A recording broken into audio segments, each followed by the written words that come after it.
Chief Minister Prithviraj Chavan ab hamare saath hain, so let me just go to him before we lose the line again.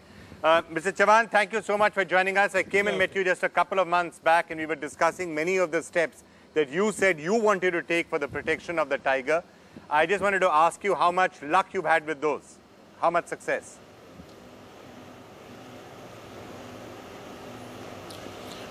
Well, I think I will not say luck. These are all planned initiatives with the state government.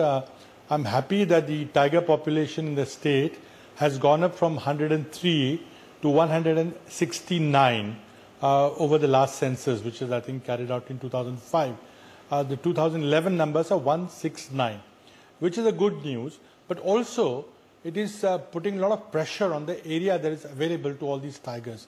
And they are migrating outside the sanctuary areas, and there is a man-animal conflict, and we had some issues about tiger deaths.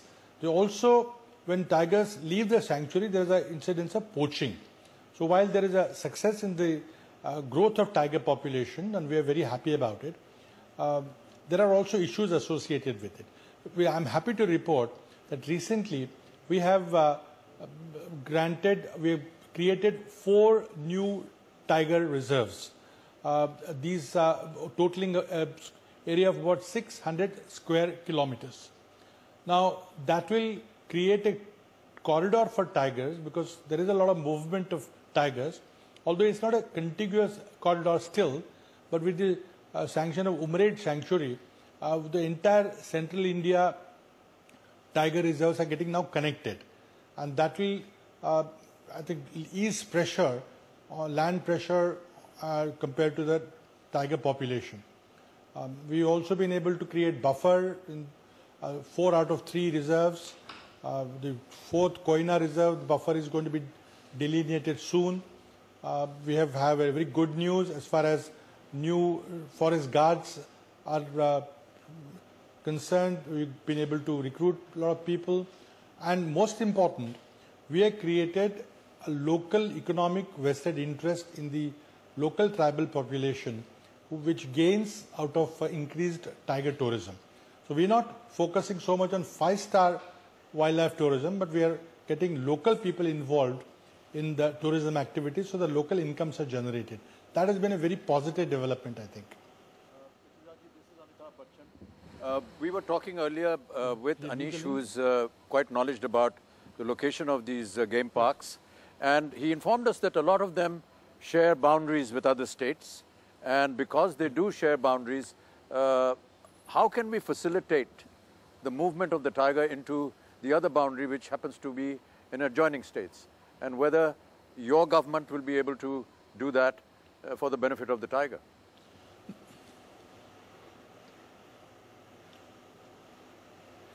I think state boundaries really don't matter much. What the idea is, you have a tiger sanctuary, a tiger reserve, and as the tiger population grows, there is a pressure. Tiger, as you know, is quite an animal which protects his territory very jealously, and therefore there is a pressure on migration out of the tiger sanctuary. What we have done recently is by delineating 4 additional tiger reserves, we are trying to create a corridor among various tiger reserves, mostly in Maharashtra. But I think that can also happen, will also connect tiger reserves in other states, so that there is a contiguous area where the free tiger movement is allowed. Of course, we have not been able to make it fully contiguous yet, but 600 kilometers of additional tiger reserves, which create corridors and which create 4 additional sanctuaries, is a very good news as far as tiger conservation is concerned. Sir, the steps that you're taking in the improvement of habitat and the corridors, that of course is something which is crucial for the long-term survival and the long-term success of the tiger as a viable species, especially in Maharashtra. But the immediate threat that you must be worried about is that of poaching. And you know, we've seen those cases in Tadoba right now. There almost is like a supari that was put out there in Maharashtra saying that I need 25 dead tigers. Shoot-at-sight orders were given, in a sense, in Tadoba. But do you think you need to up the ante a bit, have a tiger protection force, and give them the immunity that some of them require to be able to take on the poachers without any fear? Because that's the immediate crisis.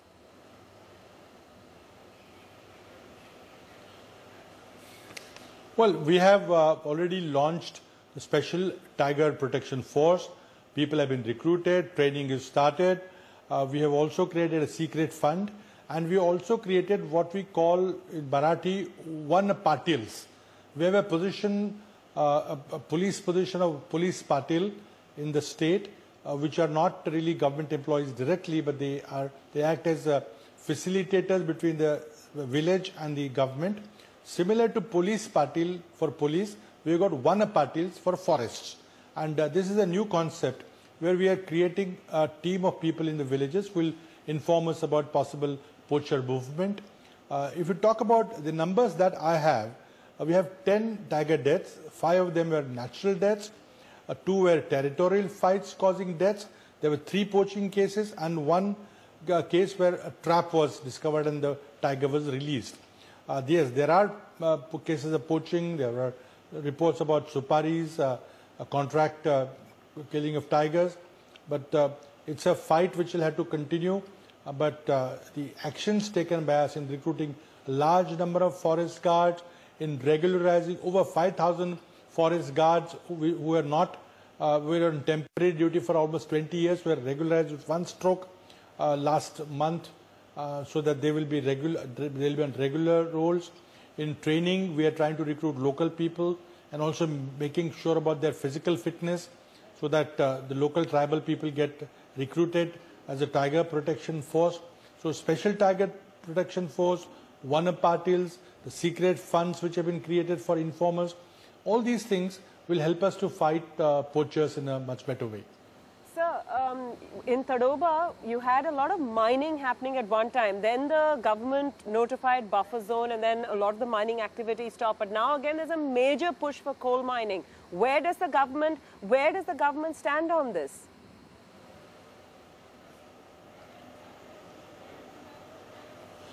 We have not allowed. I know there were 3 mines were permitted in buffer zone. We have stopped that, cancelled that. No mine will be allowed in core zone or in buffer zone, and that's an assurance from the state government. That's great to hear, sir. Sir, one other question, something which when we stumbled upon it, and actually I heard about it for the first time in the last couple of days, and it really came as a major shock to me. A lot of poachers essentially don't use firearms, obviously. They're using these big steel traps, which they use to catch hold of the tiger. And it's an interesting loophole in the law, which perhaps you could help to get reversed, both in Maharashtra and perhaps even at the central level, that actually making those traps is not illegal. Being in possession of those traps is not illegal. Until and unless you're caught with those traps inside a national park, nothing can happen to you.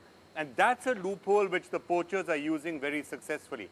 So maybe we do need to get that law passed that making a steel trap which could possibly catch a tiger is illegal, being in possession of it is illegal, and if you are found with either, you go to jail for a long period of time.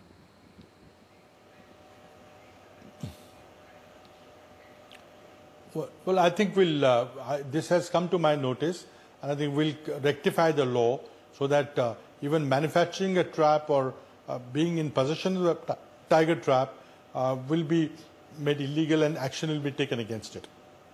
Okay, that's really great, sir. And Mr. Bachchan, any final comments you want to make? Just want to say a big thank you to you, sir, for all that you have been doing for tiger preservation, and may you continue to do all this good work. We are all very committed, and we can see that so are you and the government of Maharashtra. Just wanted to thank you, sir.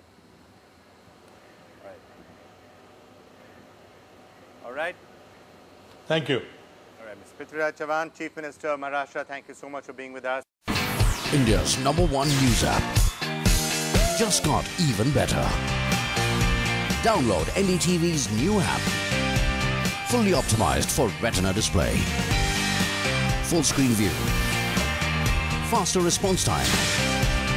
And Sudoku. NDTV's new iPad app. Download now.